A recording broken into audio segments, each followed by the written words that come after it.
Air force में मुख्यतः दो तरीके से रिक्रूटमेंट होता है, एक है ऑफिसर्स के लिए, दूसरा है PBOR, persons below officer rank. यहाँ पर मैं ऑफिसर्स के ऊपर चर्चा नहीं कर रहा हूँ।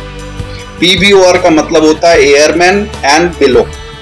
इन एयरमैन्स का सिलेक्शन 14 सेंटर्स से होता है और इसको हम एयरमैन सिलेक्शन सेंटर्स कहते हैं, जिसको कि आप भारत के नक्शे पे देख सकते हैं।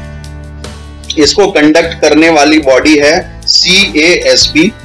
इसका मतलब होता है central airman selection board. CASB दो मुख्य एग्जाम कंडक्ट करती है, एक है कैटेगरी X और दूसरा है कैटेगरी Y।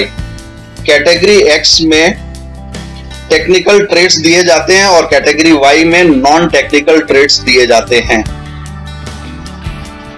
एयरमैन सिलेक्शन में मुख्य भूमिका है रिटन टेस्ट की। इसको मैं कहता हूं पहला स्टेप। यहाँ पे कैटेगरी X के ऊपर मैं चर्चा कर रहा हूं। इस टेस्ट में मुख्यतः 3 चीजों को फोकस किया गया है। पहला है फिजिक्स, जिसके 25 सवाल पूछे जाएंगे।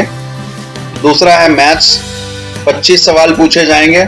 और तीसरा है इंग्लिश, जिसके 20 सवाल पूछे जाएंगे।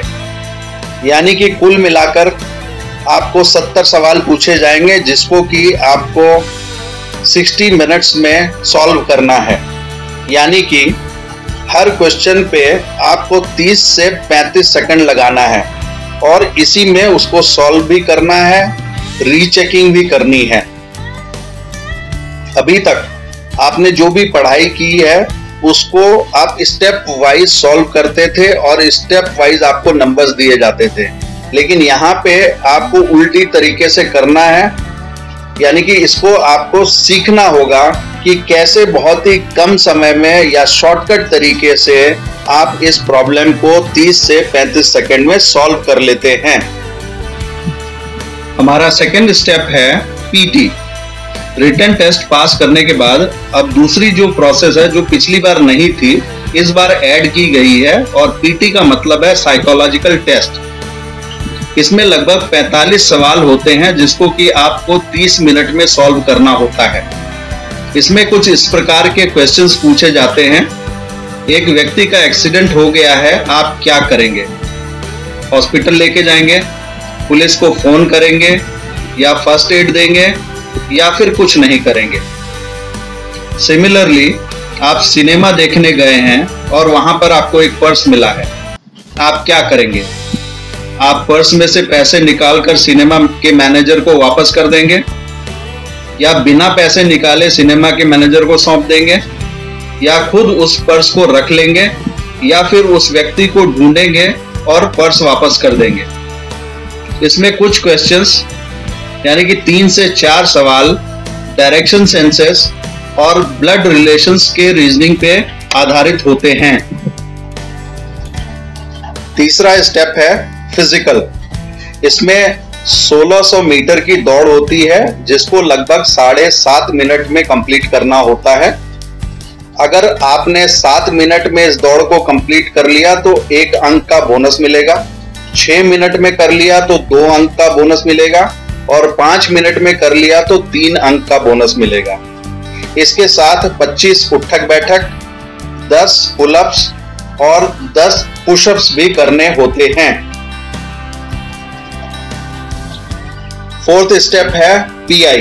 पिछले साल तक PI हुआ करता था, मतलब पर्सनल इंटरव्यू। अब इसकी जगह पे होगा 82। 82 मींस एट्रीब्यूटिव टेस्ट।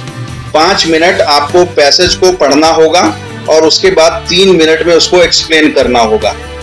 इसके बाद आपको 10 मिनट ग्रुप डिस्कशन के लिए दिया जाएगा, जो कि इसी सब्जेक्ट पे आधारित होगा।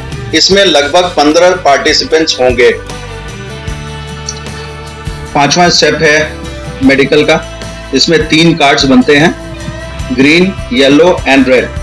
ग्रीन का मतलब होता है you are medically fit, yellow का मतलब होता है you are temporary medically unfit, और रेड का मतलब होता है यू आर मेडिकली रिजेक्टेड। एक बार आपको ग्रीन कार्ड मिल गया, उसके बाद छठा स्टेप है मेरिट लिस्ट का। मेरिट लिस्ट डिक्लेयर होगी और आपको ज्वाइनिंग डेट्स बता दिया जाएगा। और उसके बाद फिर क्या है, बल्ले बल्ले हिंदुस्तान डिफेंस एकेडमी में आपका स्वागत है। यहाँ पर हम army, navy, air force, ITBP, CRPF, BSF, CISF, सशस्त्र सुरक्षा बल, Gujarat police, MP police, Rajasthan police और दिल्ली पुलिस की तैयारी करवाते हैं। ये का पहला डिफेंस ट्रेनिंग एकेडमी है। यहाँ की सुविधाएं: trained faculties from armed forces background, hostel facility, mess, 400 metre track, gymnasium, schedule for written and physical test. हम प्रेरणाबद्ध हैं कि जब तक आपका सिलेक्शन नहीं हो जाता तब तक हम आपकी तैयारी करवाते रहेंगे। जय हिंद।